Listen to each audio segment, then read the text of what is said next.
Agradezco esta invitación y agradezco a ustedes que quieran soportarnos un rato.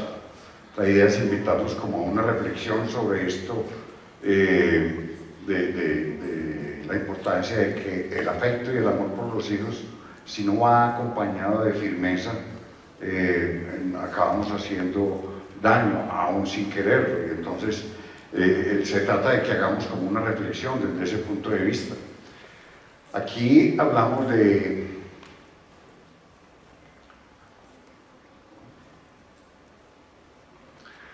algunas premisas que nos interesa tener presente, tener en cuenta, que son muy obvias para mucha gente, pero tener en cuenta que cada niña o adolescente es único. Queda claro que de ninguna manera es adecuado ni correcto comparar.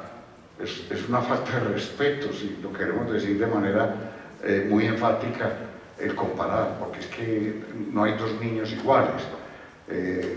Cada familia tiene una pareja que tenga 5 hijos, cada hijo es único.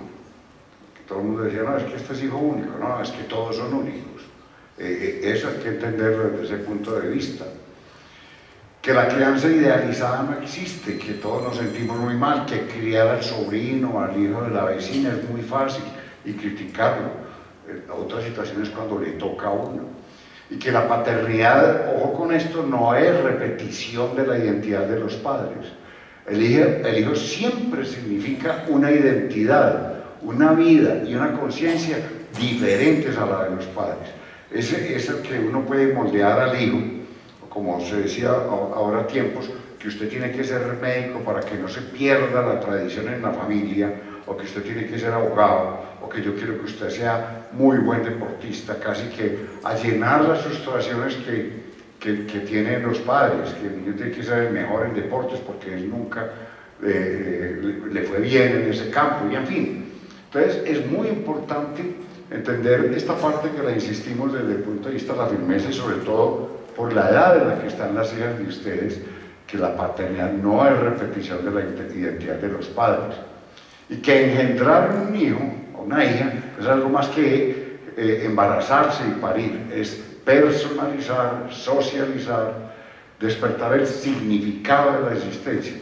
Eso se llama espiritualidad. El niño, como cualquier ser humano, es un ser biológico, psicológico, social y espiritual, y eso se conforma desde antes del nacimiento. Y que educar o criar no es ordenar, ni prohibir, ni formar para repetir, es ayudar a descubrir lo propio, lo diferente en lo personal, en lo cultural y en lo social. Y que rechazar al otro, lo distinto, lo nuevo que se encuentra en el hijo, es rechazar al hijo mismo, convirtiéndolo en huérfano. Esto es muy importante, sobre todo en la edad en que están algunas de las niñas de ustedes o que van a entrar, la edad de la adolescencia, que hay unos cambios, además de los cambios físicos y hormonales que son aterradores. Eso es todo un laboratorio de bioquímica, los cambios en los aspectos culturales, en cómo ellos empiezan a ver a los papás, a ver la autoridad, cuando ellos cuestionan todo. Y uno tiene que estar pendiente y saber con guía anticipatoria cómo va a ser eso de la vida de los adolescentes, porque cambia completamente. Todo el mundo dice que es la peor época del mundo. Alguna escritora describía la adolescencia de la siguiente manera: decía que cuando la niña tenía 2 años, todo el mundo le cogía los cachetes y le decía, tan linda la niña, me provoca comérmela. Y cuando la niña cumple 13 años, se arrepiente uno de no habérsela comido, porque es completamente diferente. Uno de los periodos más importantes dentro del ciclo vital del ser humano y que determina gran parte de la identidad sexual del individuo, las bases morales, la personalidad, Y el estilo de pensamiento es la etapa de la adolescencia, no estamos empezando de cero.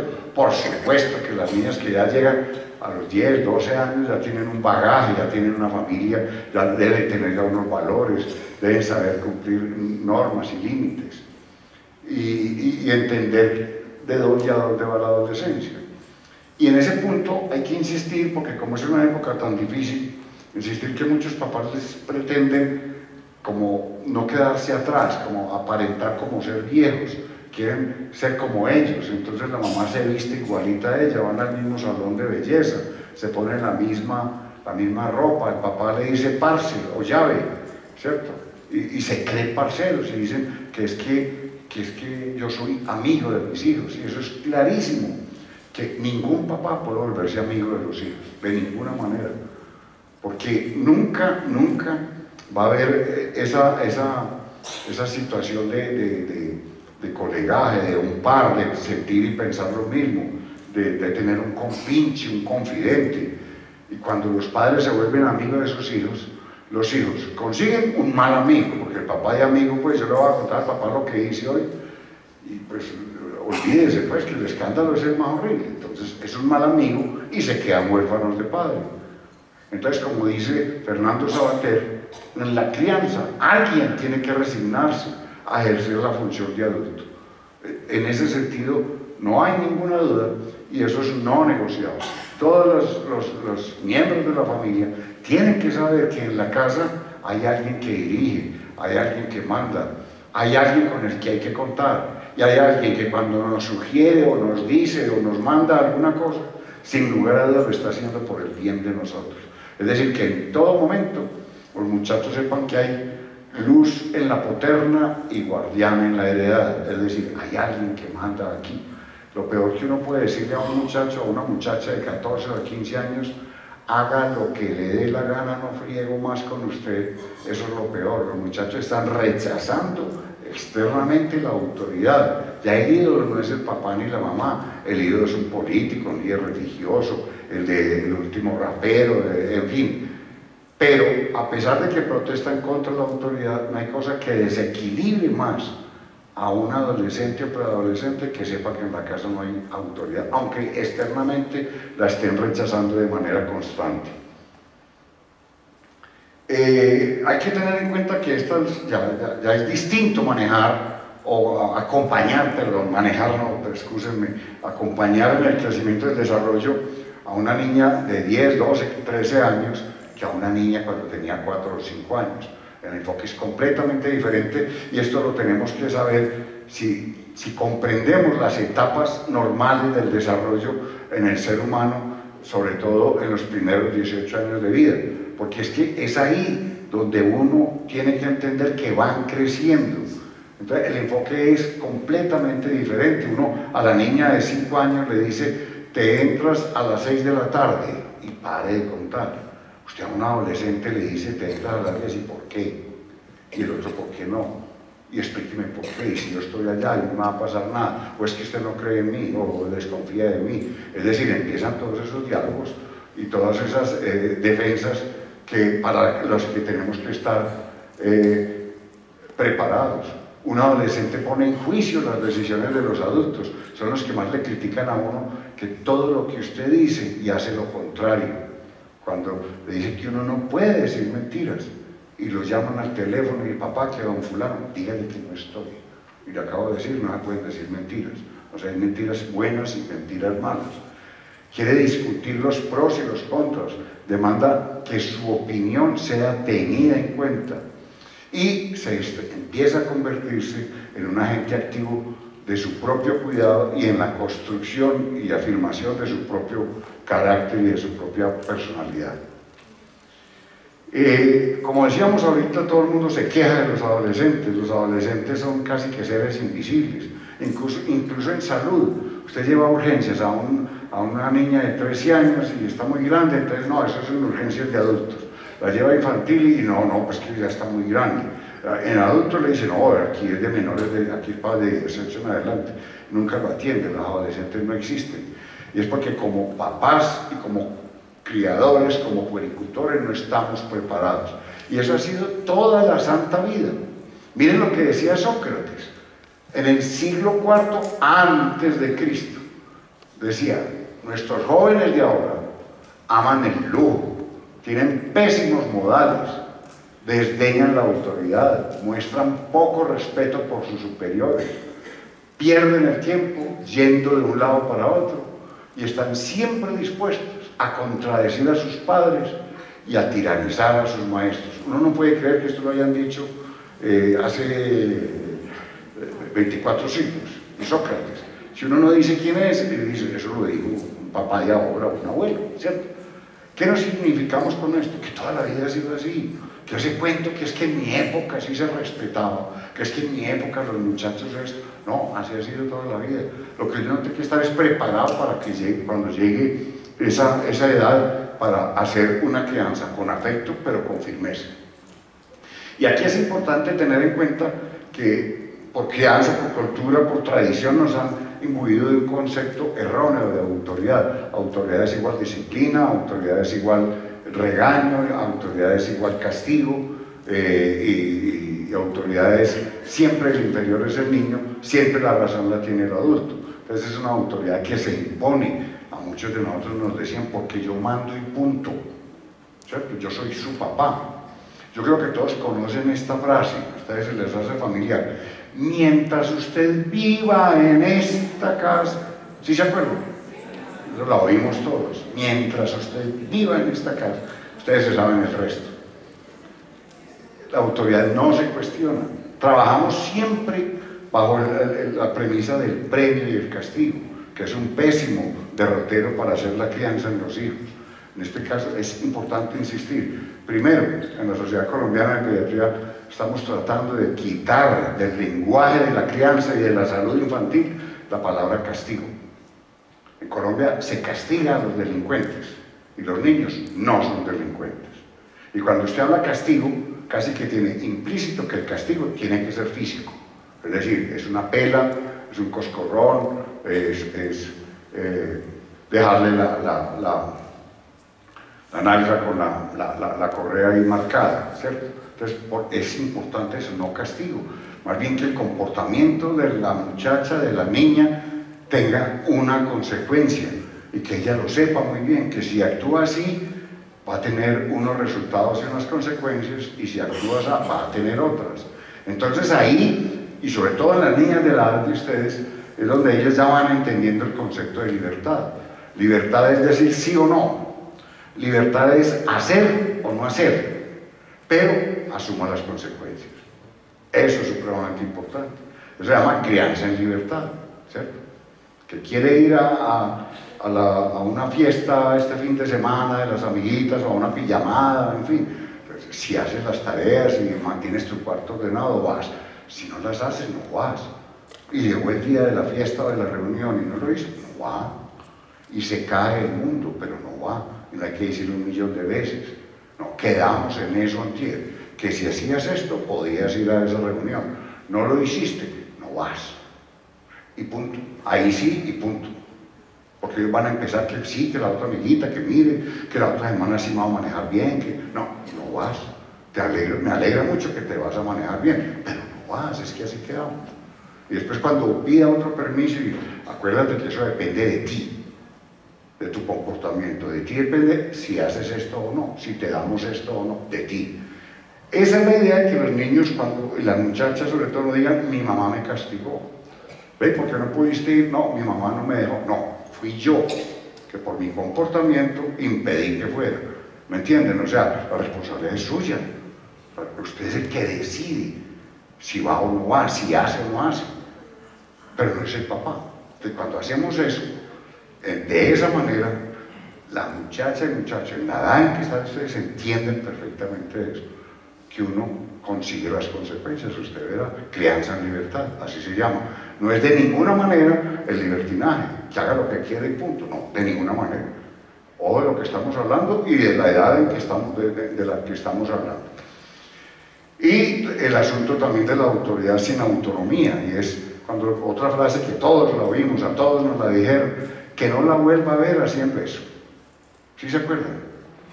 Es diciendo: lo que usted hizo no me importa si es bueno o malo, Lo malo fue que se dejó pillar, o como decimos en el lenguaje paisa, dio papaya. Y así eso se volvió el lenguaje común y corriente. Cuando sentencian una pena grande para un político que se robó toda la plata del plan de alimentación escolar en un municipio, entonces la gente no dice que eres un criminal, no dice que es un antisocial, sino que es que fue muy bobo. Este apenas le dio 10 millones de pesos al alcalde, o le tenía que untar más, que chupe cárcel por bobo, pero es bobo, pero no es ladrón, no es antisocial, es bobo, porque dio papaya. Ese es el concepto. Por eso es importante que quitemos esa frase de que no lo vuelva a ver haciendo eso, porque le estamos incitando a la niña a que haga, maneje mal, pero no se debe pillar. Y mire que no somos una sociedad autónoma desde ese punto de vista. Una sociedad culta no tienen que ponerle cámaras en los semáforos para ver si se lo pasa o no. Muchos países europeos no hay eso. No, usted no se pasa el semáforo, lo enseñan desde la escuela, porque esa es la norma, porque nos va bien a todos. A nosotros nos ponen cámaras, nos ponen un policía y todavía bregamos a ver cómo nos la brincamos, ¿cierto? Muchas partes de los periódicos los ponen a las 4 de la mañana, y usted coge el periódico, ahí tiene donde echar la plata. Si hiciéramos eso aquí, las zonas, las cebras o las zonas peatonales, pues uno va a otras partes que es una zona peatonal y es uno mirando para el lado y lado muerto de miedo. No, mentiras, allá usted va a pasar y inmediatamente se paraliza todo. Estamos hablando de que es importante criar a los niños con autonomía. Autonomía es hacer lo correcto, independientemente de que me vean o no, independientemente del premio o el castigo.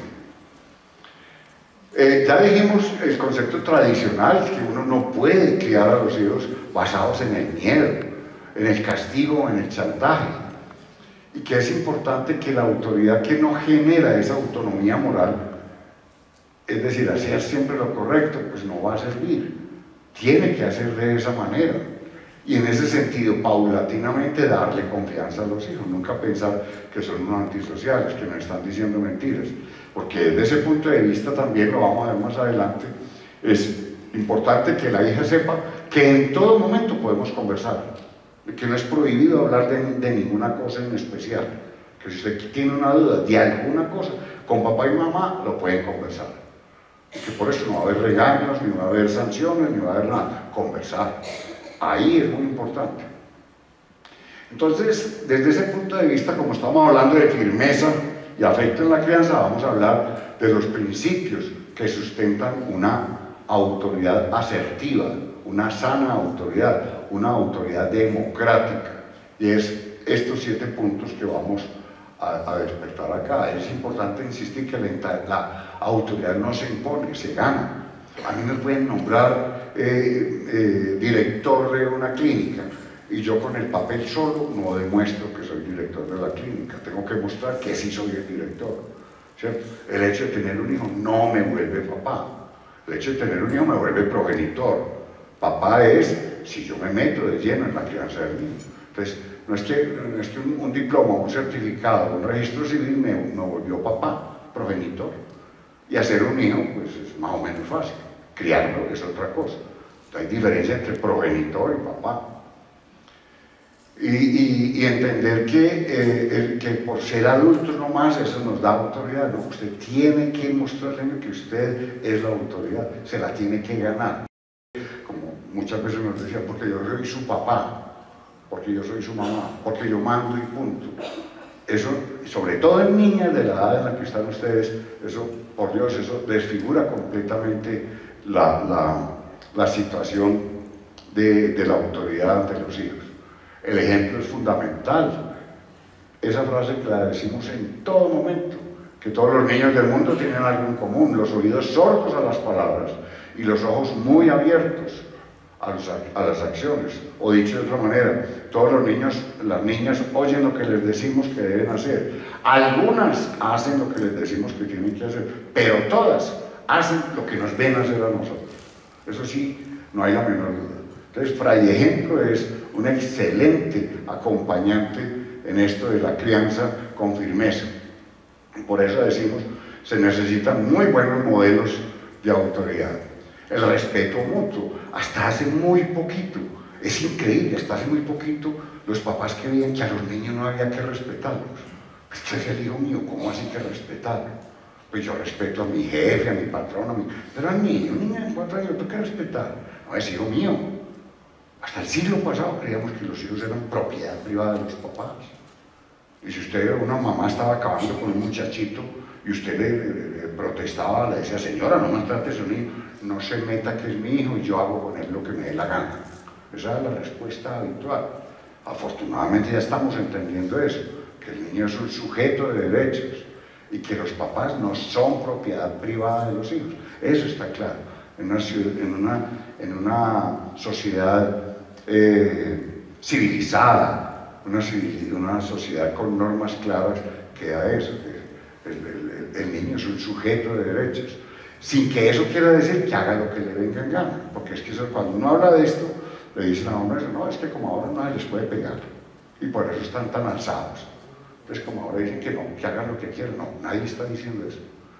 Es decir, la conducta la tiene que haber, las normas se tienen que aplicar y las consecuencias se deben aplicar, pero no basadas en el miedo, ni en la amenaza, ni en el chantaje. Entonces es respeto desde todo punto de vista.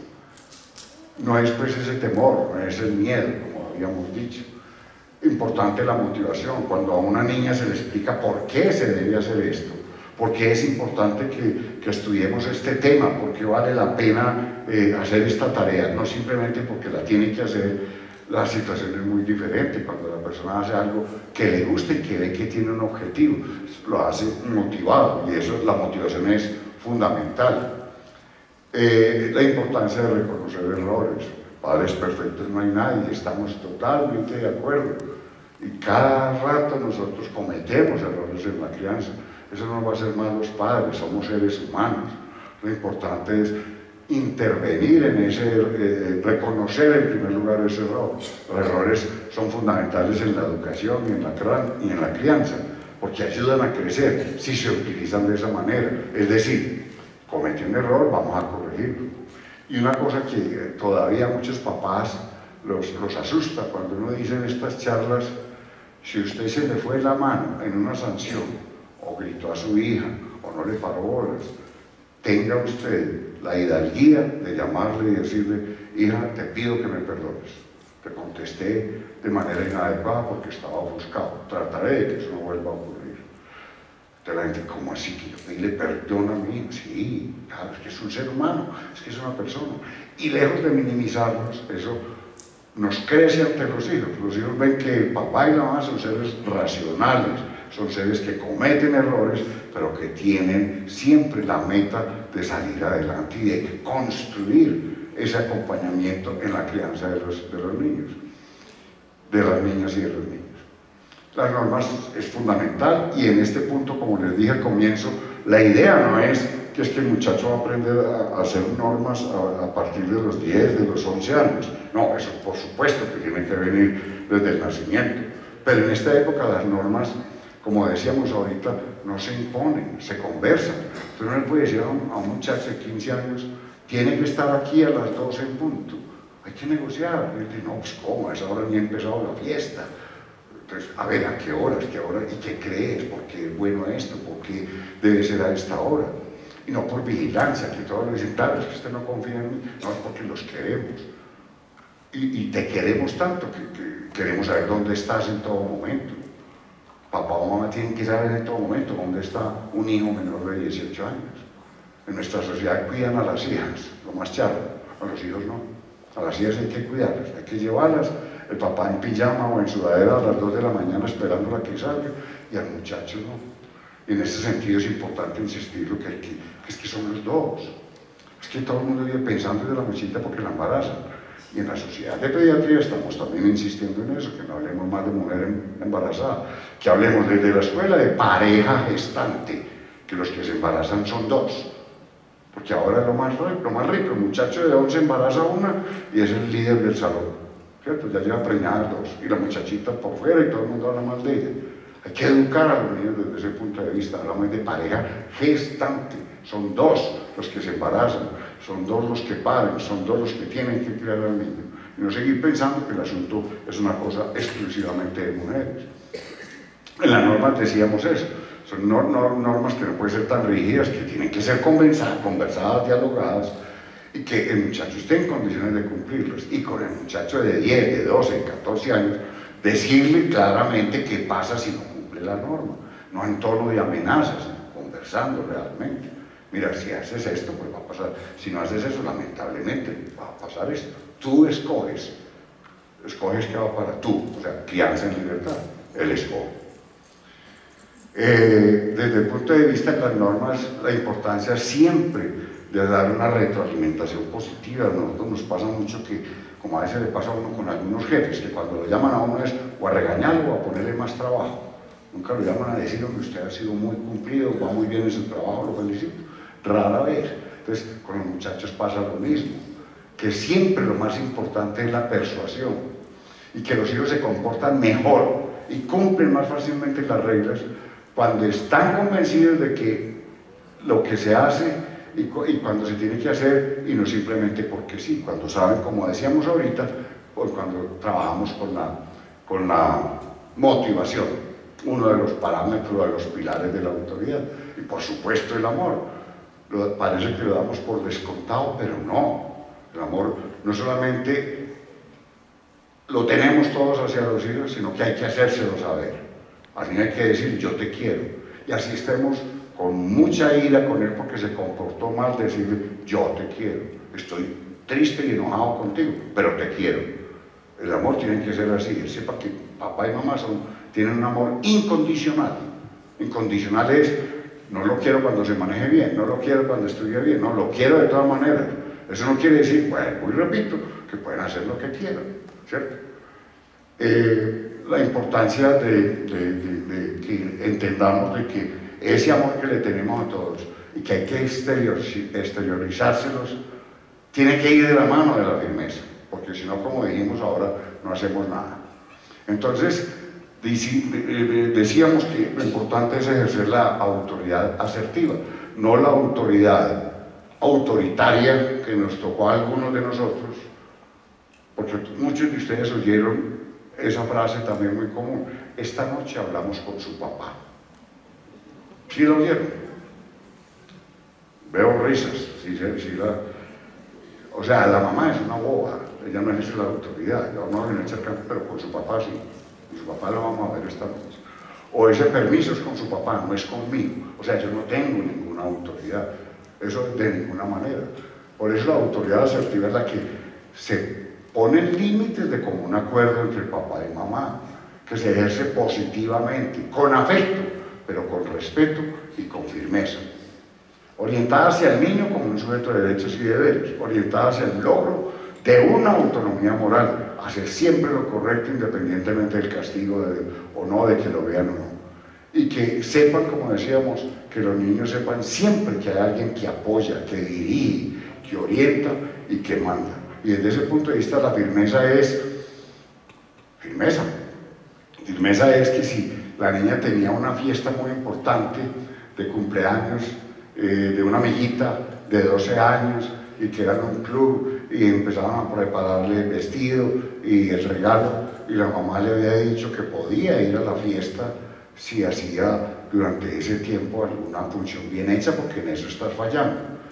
Y el día que llegó la hora de esa fiesta y la niña no cumplió, decirle, no vas a la fiesta. ¿Cómo así? Las tías haciéndole el vestido, el regalo comprado. ¿Cómo que no vas a? No, vas a la fiesta. Y las tías encima decían, ay, no, qué pecado, mira cómo está entusiasmada con el regalo, van a ir todas. Usted se va a manejar bien de ahora en adelante, ¿cierto?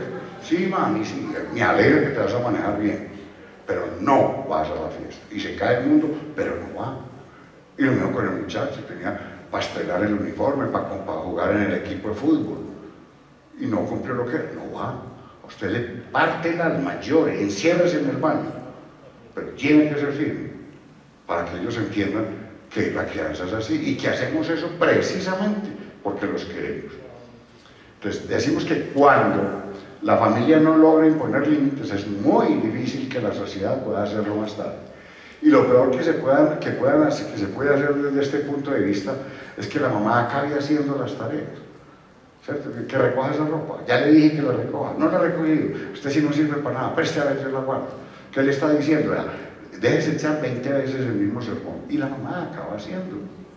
A los muchachos y a las muchachas no hay que decirles sino una sola vez, garantizando que nos estén mirando, garantizando que no estén elevados mirando el televisor en la tarde.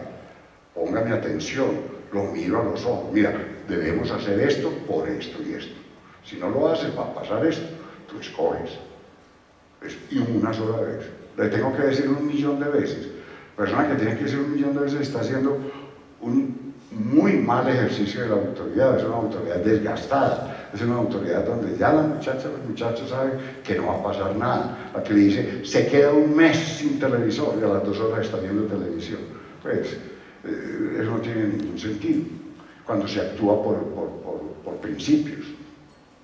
Como decimos ahí, amenazas que nunca se cumplen. Y una cosa muy importante, que la cantaleta y los sermones no sirven, definitivamente no sirven, y muchísimo menos en la adolescencia. En la adolescencia no tiene ningún objeto, no tiene ningún sentido. Es distanciar más al papá y a la mamá, distanciarlos más, hacer una más grande el abismo intergeneracional. Con eso hay que hablar, con autoridad, con firmeza, por supuesto, cumpliendo normas, pero no la cantaleta. No, venga que tenemos que dialogar usted y yo. Veo que el fin de semana hizo esto, esto y esto. Muy mal hecho por esto y esto. El papá matándose para traer comida. Usted no se la come, ni la ropa y todo. Váyase ya dialogamos. No, eso no fue un diálogo, eso fue un sermón. Eso fue una vaciada la cama horrible. Dialogar es, ¿qué piensas de esto?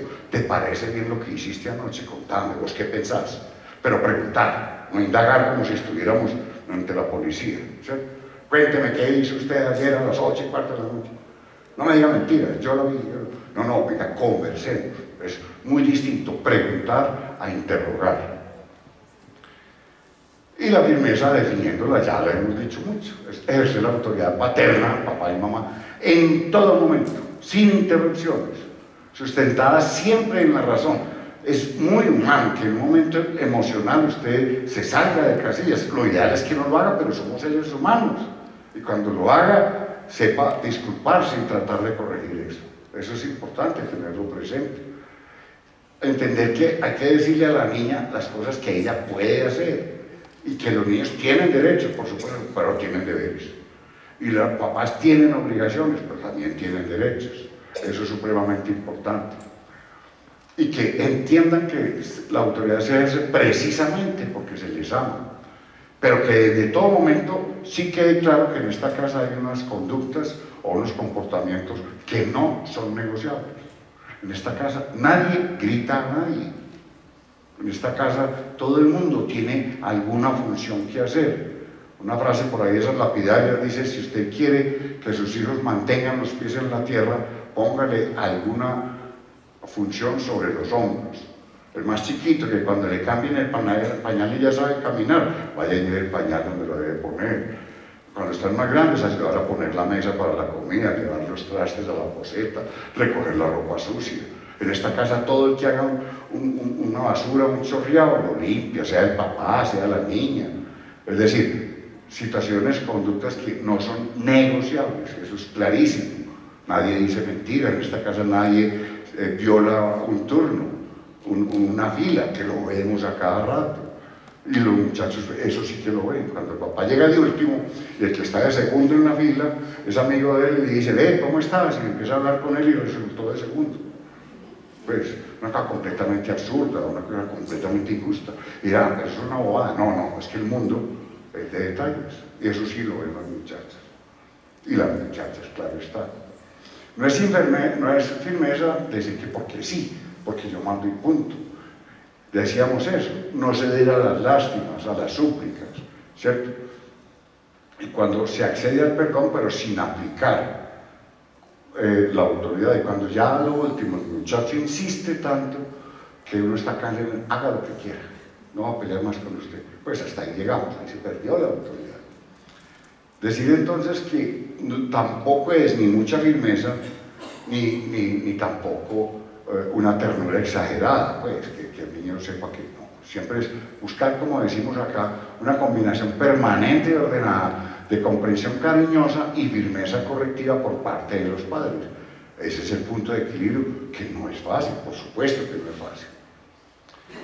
Y en este punto también insistir que nos pasa mucho, y nos pasa más con los muchachos ya de 10 años en adelante, cuando nos piden un favor, que se los damos, pero antes de dárselo lo hacemos sentir bien mal, ¿cierto? Que si puede ir a jugar con fulano, no, pues usted no tenía que hacer esto, y yo aquí, que todo el trabajo que tengo, sí, mami, pero ya yo hice lo mío, yo te digo esta mañana, y no, pero ¿cómo así pues?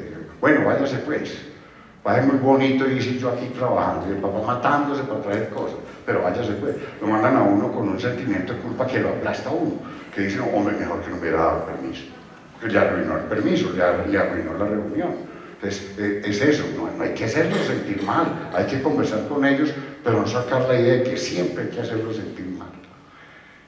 Y hablar siempre con firmeza indica que hay 3 capacidades, que es hablar claro, respaldar las palabras con hechos y establecer, por supuesto, las reglas del juego. Entonces, respaldar las palabras con hechos, lo que decíamos, la cantaleta no sirve, ¿cierto? Ser firmes cuando se tome una determinación.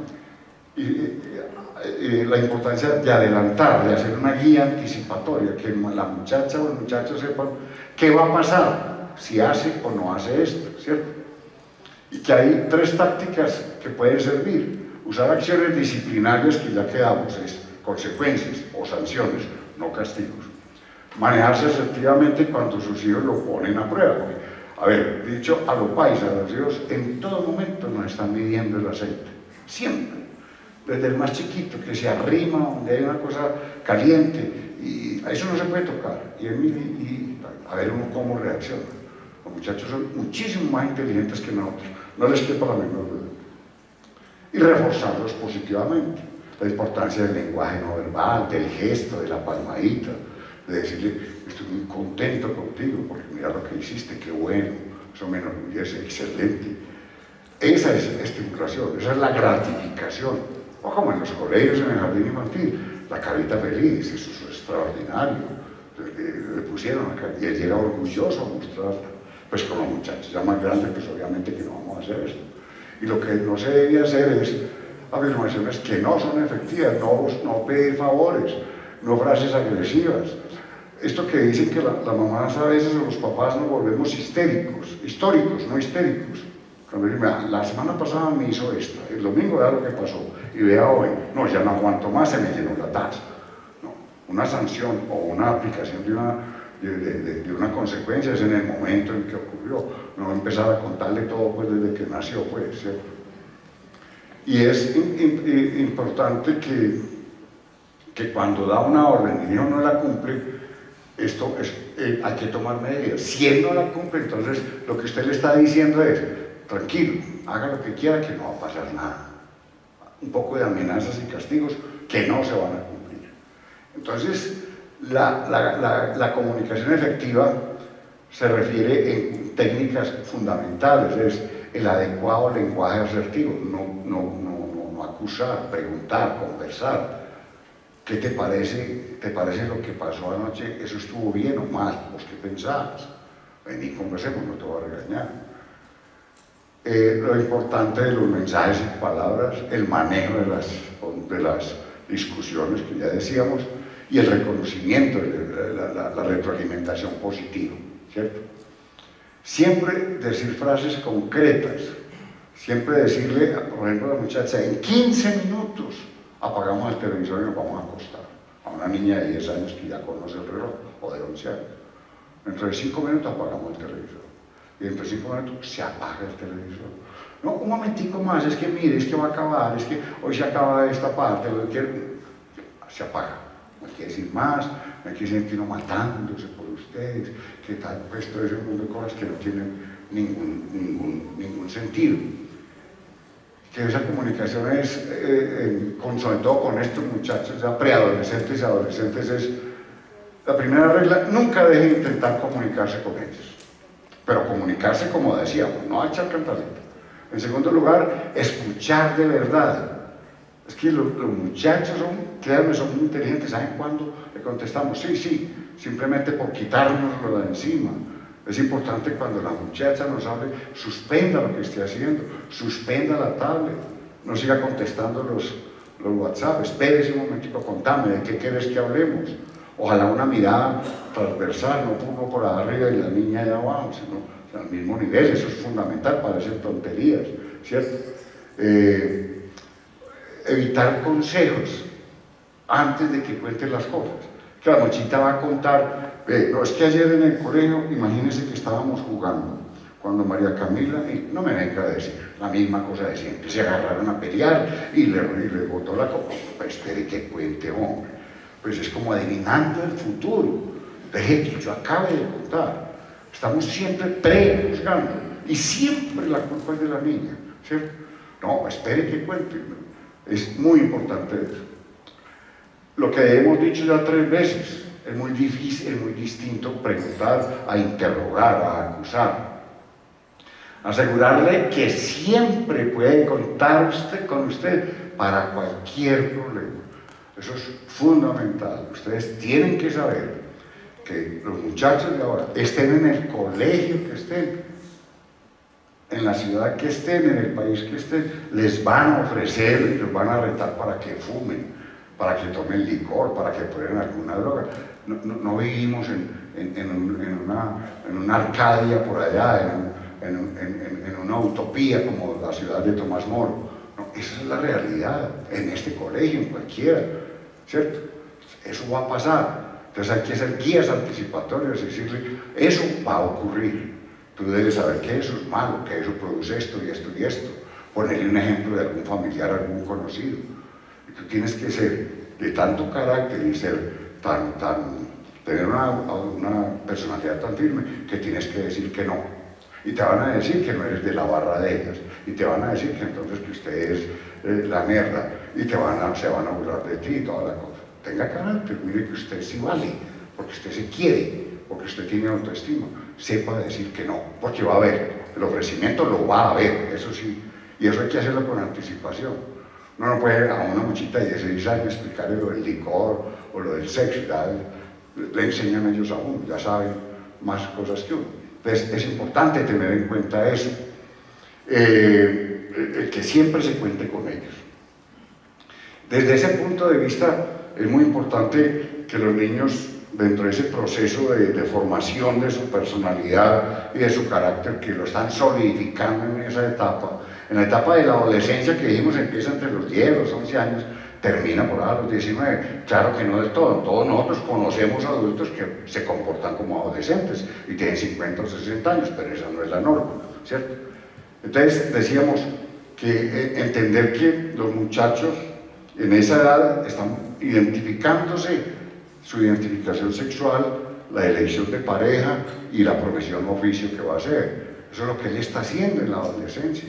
Y ese acompañamiento, por eso, tiene que ser tan efectivo para que él tome decisiones serias. Y desde ese punto de vista es muy importante insistir que las muchachas todas no se pueden quedar en un círculo, que el mundo está globalizado. Hablábamos ayer, cuando vimos la charla de inteligencia emocional, la persona que es emocionalmente inteligente, que no es una analfabeta emocional, es una persona que comparte con todo el mundo, que todo el mundo la quiere, con todo el mundo quiere trabajar con esa persona, y eso es muy importante. Está comprobado que el éxito, llamando éxito pues que le vaya el desempeño en la vida adulta de una persona, depende mucho más de la inteligencia emocional que de la cognitiva. Y una niña que se quede en su mismo círculo, que no pase de ahí, que si la sacan de ese círculo se siente desprotegida, no va a tener una adecuada inteligencia emocional.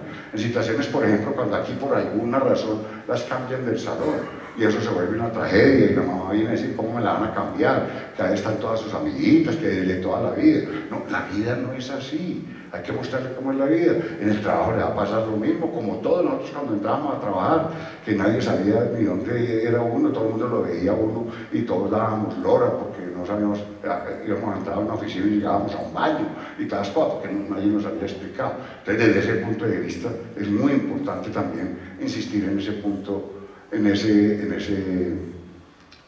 ese punto de vista. Decíamos cuando se da una instrucción, siempre darla con tranquilidad.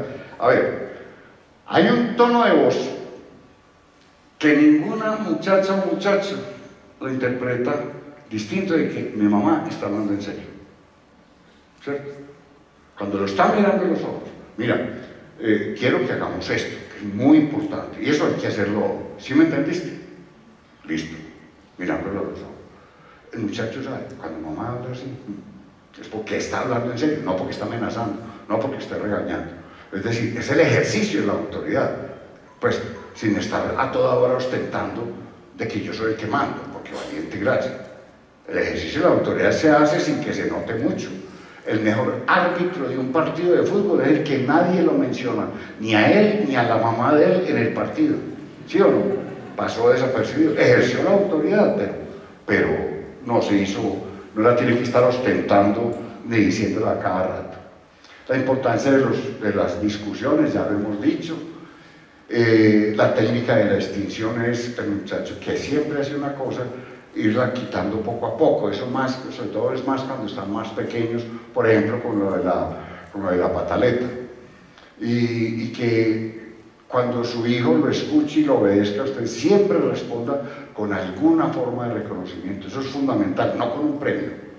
No que porque sacó la basura entonces le doy 5.000 pesos. Pues eso no puede ser así, sino veo que lo hiciste bien. Para no llegar a esto, al síndrome del niño malcriado, el niño que lo tiene todo, el niño que le cae todo del cielo, porque no queremos que nos vea como unos cuchos, porque yo quiero ser parecido a ellos. Lo que decíamos ahorita, el asunto de tomar responsabilidades, el asunto de sentir vergüenza. Nuestra sociedad se perdió la vergüenza. Vergüenza es esa pena que siente uno porque reconoció que cometió un error. O cuando uno le dice, esa persona le va a pedir disculpas porque él tiene vergüenza. La vergüenza se perdió, la vergüenza no existe. La culpa nunca es del niño, la culpa es de la profesora, la culpa es del compañero, la culpa fue porque la cambiaron de salón, que ella ya estaba adaptada a ese salón. Ese es el tipo de cosas. Ya quedamos claros en esto, que papá y mamá como amigos no. Hemos dicho esto lo de Fernando Savater, que la educación es crear niños auténticamente libres, y ya dijimos el concepto de libertad, como lo entendemos. Y que criar al niño con afecto, pero con firmeza, acompañándolo en la construcción de su autonomía. Es una acción fundamental en la tarea más importante y más difícil en la educación de un niño, que es esa madurez psicológica, en donde el niño, con el acompañamiento inteligente, respetuoso y afectivo que lo hagamos, va a construir permanentemente sus metas del desarrollo, va a tener una buena autoestima, va a ser autónomo, va a ser creativo, va a ser solidario, va a ser feliz y va a tener, por lo tanto, una muy buena salud. Entonces, es insistir en esto. No basta con traer un niño al mundo, que hay que educarlos, y en ese sentido entendamos lo que los primeros responsables son papá y mamá, que uno no le puede delegar esa crianza de los hijos ni al colegio, ni a la abuelita, ni a la empleada del servicio doméstico. No, eso es de papá y mamá.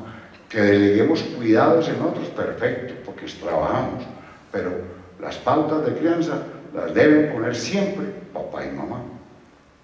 Esa era la idea con esta charla, como reflexionar en ese sentido de la importancia, pues, de que ser firmes no es maltratar a los niños, ni mucho menos, y cómo se ejerce la firmeza, no con gritos ni con insultos.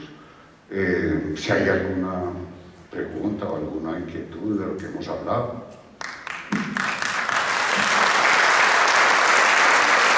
Agradecemos al doctor Luis Carlos Ochoa Vázquez y los invitamos por si tienen alguna pregunta.